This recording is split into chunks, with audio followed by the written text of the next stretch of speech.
한강가로 난 오래된 골목, 국화찻집의 간판이 해질녘 바람에 살짝 흔들렸다. 은주, 67는 문턱을 쓸며 생각했다. 오늘도 기다리는 마음으로 문을 연다. 남편이 떠난 지 벌써 10년, 가을 국화의 향은 여전히 기억을 흔들어 놓았다. 가게는 작았지만 따뜻했다. 2개의 둥근 테이블, 벽시계 한 점, 손때 묻은 주전자. 손님보다 추억이 먼저 들어오는 곳이었다. 그날, 비가 오기 직전에 습기가 골목을 채웠다. 곧장 가게 문이 열리고 낯선 남자가 조심스럽게 들어왔다. 민수, 45. 어깨에 작은 배낭, 손엔 오래된 책 한 권. 혹시 방을 구할 수 있을까요? 근처에서 일하게 되어 당분간 머물 곳이 필요해서요. 은주는 고개를 들었다. 집 뒤편에 빈 다락방이 떠올랐다. 먼지 많고 계단도 가파른데 괜찮겠어요? 민수는 미소를 지었다. 올라가야 보이는 게 있잖아요. 다락방엔 낮은 창과 낡은 스탠드 하나뿐이었다. 민수는 유심히 천장을 올려다보더니 마치 오래 찾던 자리를 만난 사람처럼 숨을 고르며 말했다. 여기면 좋겠습니다. 은주는 계약서를 꺼내기보다 먼저 주전자에 물을 올렸다. 방 얘기는 차 한 잔 마시고 합시다. 집은 항처럼 천천히 스며야 하니까. 주전자에서 김이 오르자 국화 향이 좁은 공간을 가득 메웠다. 민수는 차를 들고 두 손으로 컵을 감쌌다. 향기.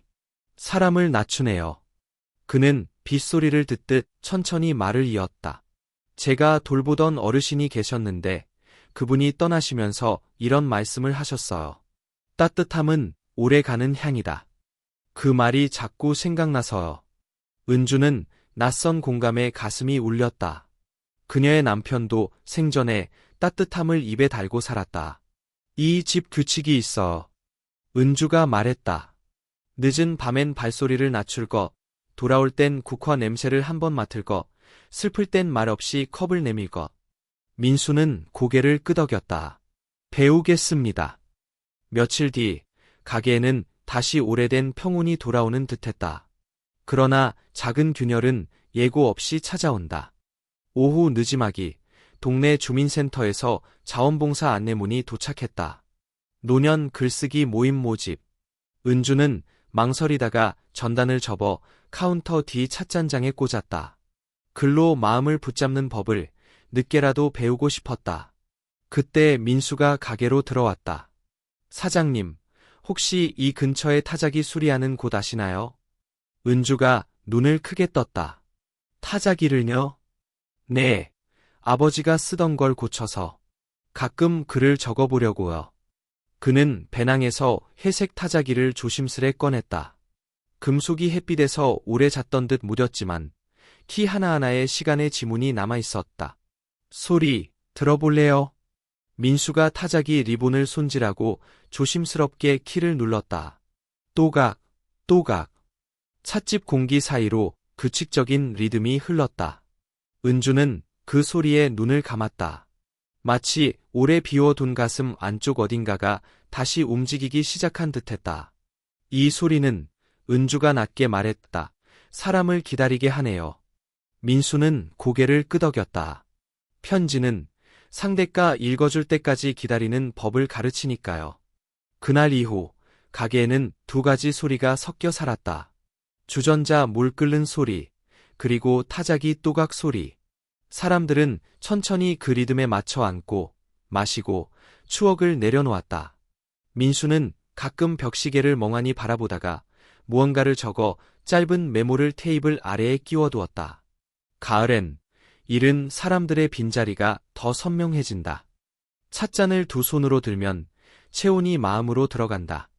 은주는 그런 메모를 발견할 때마다 오래된 마음 한 기퉁이가 포개지듯 따뜻해졌다. 그러던 어느 날 비가 본격적으로 내리기 시작했다. 골목은 우산의 동그라미로 가득했다. 여느 때처럼 찻집 문이 열렸고 한 여자가 서 있었다. 단정한 트렌치 코트, 젖은 머리칼. 그녀는 서늘한 시선으로 실내를 한 바퀴 둘러보고 곧장 민수를 향해 걸어갔다. 오빠. 민수의 얼굴이 굳어졌다. 수진, 여자는 낮고 흔들리는 목소리로 말했다. 집에 돌아오라고 했잖아. 이렇게까지 고집해야 해. 은주는 순간 타자기 리듬이 멈추는 소리를 들었다. 또각의 다음이 오지 않았다. 짧은 정적. 민수는 컵받침을 천천히 정리하며 고개를 들었다. 여긴 내가 있어야 할 곳이야. 수진의 눈가가 젖었다. 그분 떠나고 우리도 같이 무너졌잖아. 하지만 도망친다고 달라지지 않아. 그녀의 시선이 카운터에 놓인 전단지에 멈췄다. 노년 글쓰기 모임. 수진은 종이를 집어들어 가볍게 쥐었다가 내려놓았다. 여기서 글을 쓰면 아버지가 돌아오니.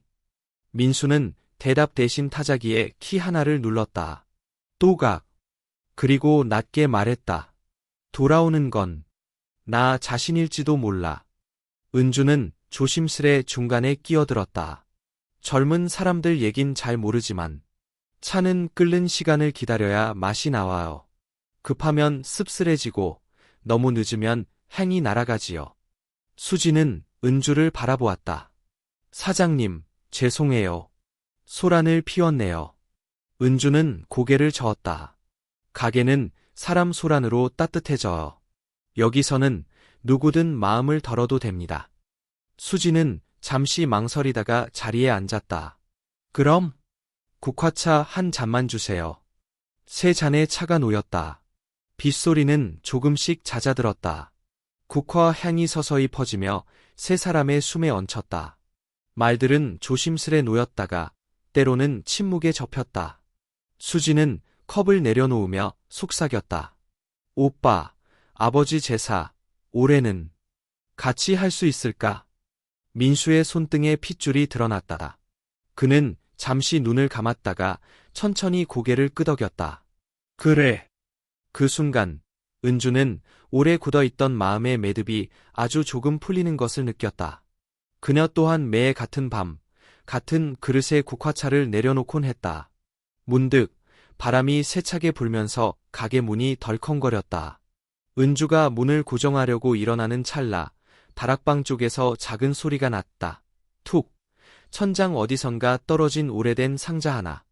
은주는 민수와 눈을 마주치고 서둘러 계단을 올랐다. 상자엔 국화라고 흐릿하게 적혀 있었다. 먼지를 털고 뚜껑을 여니 누렇게 바랜 편지들이 빼곡히 들어 있었다. 봉투 앞면엔 낯익은 필체. 은주의 손이 떨렸다. 남편의 글씨였다. 민수와 수진이 계단 아래서 숨을 죽인 채 바라보는 사이 은주는 첫 번째 봉투를 천천히 열었다. 국화가 피는 날, 당신에게. 활자들은 시간의 강을 건너온 듯 또렷했다. 은주는 첫 줄을 소리내어 읽으려다 멈췄다. 편지 끝에 낯선 이름이 덧대어 보였다. 그리고 언젠가 이 글을 읽을 낯선 사람에게. 은주는 조심스레 민수를 돌아봤다. 이 상자. 당신이 올라오기 전까진 한 번도 떨어진 적이 없었어요. 민수는 아무 말 없이 상자 속 다른 봉투를 꺼냈다. 향은 길을 잃은 사람을 데려온다. 그 문장 아래 남편의 작은 메모가 있었다. 언젠가 누군가가 이 집의 향을 따라올 것이다. 그에게 따뜻함을 가르쳐 줄 것. 비가 그쳤다. 골목은 씻긴 듯 반짝였다. 찻집 안엔 아직 읽지 않은 편지들이 남아 있었다. 은주는 결심하듯 편지를 가슴에 안고 말했다. 내일부터 우리 셋이서 저 글쓰기 모임에 갑시다. 그리고 이 편지들을 한 장씩 같이 읽어요. 민수는 고개를 끄덕였고 수지는 조용히 미소 지었다. 벽시계의 초침이 또각 다시 움직이기 시작했다. 그때 문이 살짝 열리며 한 노인이 얼굴을 내밀었다. 여기 국화차가 제일 맛있다던데. 은주는 환하게 웃었다. 맞아요. 다만 한 가지 규칙이 있어요. 노인이 묻듯 눈을 깜빡였다. 규칙? 은주는 세 사람을 번갈아 보며 말했다. 이 집에 들어오는 사람은 잊고 싶은 일을 한 가지씩 내려놓고 가는 것. 노인은 천천히 고개를 끄덕였다. 그럼 나도 내려놓고 갑시다.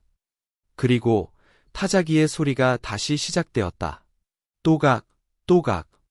그 리듬은 어느새 세 사람의 심장 박동과 거의 닮아 있었다. 은주는 알았다. 이제 이 집은 더 이상 홀로가 아니란 것을. 다만 편지의 마지막 문장, 낯선 이에게 가 앞으로 무슨 길을 열지 아직 아무도 모른 채였다. 계속. 가을의 마지막 날, 찻집 국화향 앞 골목에 첫 서리가 내렸다. 하얗게 숨이 피어오르는 새벽, 은주는 가게 문을 열었다. 문 위에 종이 조용히 울렸다. 그 소리는 마치 이제 마지막 장을 넘길 시간이라고 말하는 듯했다. 다락방에서는 타자기 대신 민수의 펜소리가 들렸다. 그리고 벽 한편에는 그들이 함께 쓴 원고가 가지런히 쌓여 있었다. 제목은 국화의 향기. 책은 마침내 완성되었다. 정숙의 편지, 종혜의 기록, 그리고 은주와 민수, 수진이 써내려간 오늘의 이야기. 모든 글은 하나의 문장으로 끝나 있었다. 향기는 떠나지 않는다. 다만 다른 사람에게 옮겨질 뿐이다. 그날 오후 출판기념회가 열렸다. 작은 복지관 강당, 국화꽃이 한가득 놓인 무대. 주민들이 모여 있었다. 수진이 사회를 맡았고 민수는 조심스레 첫 장을 읽기 시작했다. 이 책은 잃은 이들을 위한 편지입니다. 그러나 동시에 살아있는 우리를 위한 위로이기도 합니다. 그의 목소리는 잔잔했지만 단단했다. 은주는 객석 맨 앞에서 조용히 눈을 감았다. 남편의 목소리가 겹쳐 들려오는 듯했다. 낭독이 끝나자 한 노인이 천천히 일어섰다. 이 책을 읽고 나니 오랜 세월 잊고 있던 이름이 떠올랐습니다. 향기는 정말로 사람을 돌아보게 하네요. 청중 사이에서 박수가 터졌다. 은주는 눈시울을 훔쳤다. 그리고 민수와 눈이 마주쳤다. 그 순간 서로 아무 말도 하지 않아도 모든 것을 알 수 있었다. 그들이 만난 건 우연이 아니었다. 편지가, 향기가, 그리고 시간의 인연이 이끈 필연이었다. 행사가 끝난 뒤 은주는 무대 위로 올라가 말했다. 이 가게를 다시 열 때마다 누군가의 기억이 또 다른 사람에게 이어지길 바랍니다. 그리고 언젠가 누군가가 다시 이 향기를 따라 이곳으로 오겠지요. 사람들은 고개를 끄덕이며 웃었다. 국화 향이 천천히 퍼졌다. 밤이 되어 찻집으로 돌아온 세 사람은 마지막으로 편지 상자를 꺼냈다. 이제 읽지 않은 봉투는 단 하나였다. 은주는 조심스레 열었다. 은주야, 이 편지를 읽는 날 나는 이미 없겠지. 하지만 내가 남긴 향이 누군가의 마음을 데려온다면 그걸로 충분하다. 부디 혼자가 아니라는 걸 잊지 마. 은주는 편지를 접어 촛불 옆에 두었다. 그리고 낮게 속삭였다. 당신 말이 맞았어요. 향기는 돌아왔어요. 우리 모두에게로. 창밖으로 첫눈이 내렸다. 민수는 타자기의 마지막 리본을 빼내고 말했다. 이제 이건 쉬게 해야겠어요. 은주는 미소 지었다.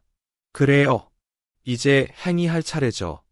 수지는 찻잔을 들어 세 사람의 잔을 부딪혔다. 국화향에, 그리고 우리가 찾은 따뜻함에. 잔이 부딪히며 맑은 소리가 울렸다. 그날 밤, 찻집의 불빛은 오랫동안 꺼지지 않았다. 거리에는 눈, 창문에는 따뜻한 김, 그리고 어딘가에서 아직도 은은하게 흐르는 향기.